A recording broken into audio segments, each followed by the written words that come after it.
कृषि उप निदेशक डॉक्टर देवराज कश्यप ने किसानों को जानकारी देते हुए बताया कि भारत सरकार की ओर से एक महत्वपूर्ण दिशा निर्देश प्राप्त हुआ है, जिसके तहत मिट्टी की सेहत को सुरक्षित रखने के उद्देश्य से जिला, उपमंडल और पंचायत स्तर पर धरती बचाओ निगरानी समितियों का गठन किया जाएगा।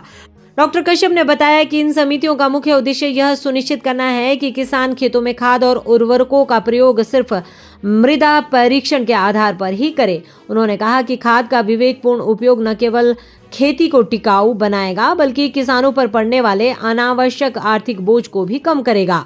सरकार की मंशा के अनुरूप पंचायत स्तर पर बनने वाली समिति में पंचायत प्रधान अध्यक्ष होंगे, जबकि पंचायत सहायक या सचिव की भूमिका निभाएंगे। इसके अलावा कृषि विभाग के अधिकारी, प्रगतिशील किसान, पैक्स, एफपीओ और कृषि सखी या कृषि मित्र भी समिति में शामिल किए जाएंगे। डॉक्टर कश्यप ने किसानों से अपील करते हुए कहा कि वे रासायनिक खादों और कीटनाशकों का अंधाधुंध प्रयोग न करें।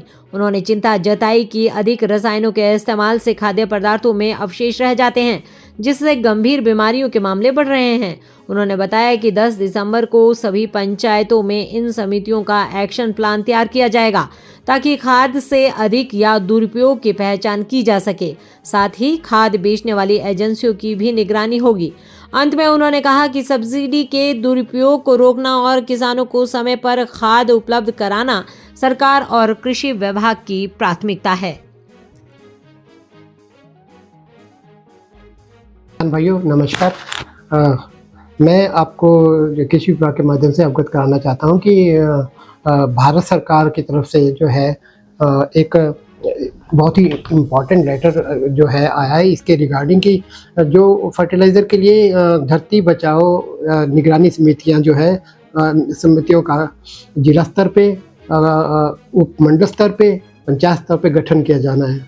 इसका मूल उद्देश्य यही है कि जो सॉइल टेस्टिंग बेसिस पे किसानों को फर्टिलाइज़र एप्लीकेशन फर्टिलाइज़र का कितनी मात्रा डालनी है, तो उसके बेसिस पे ही जो जुडिशियस यूज़ करें, क्योंकि ताकि सस्टेनेबिलिटी भी बनी रहे और किसानों पे फाइनेंशियल बर्डन भी ना पड़े।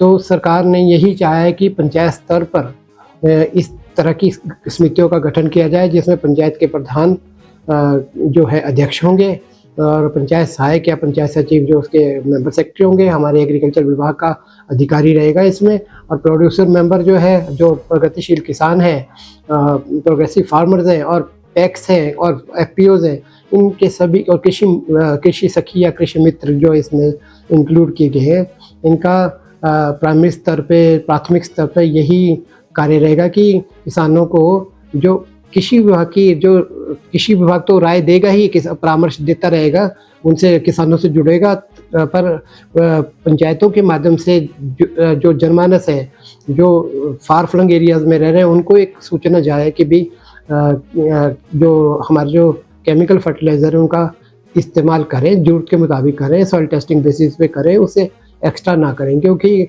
मैंने देखा है कि कई तरह के कैंसर के केसेस बढ़ते जा रहे हैं, क्योंकि जो हम खा रहे हैं उसमें नेचुरली जो पेस्टिसाइड रेजिड्यूज़ रह रहे हैं।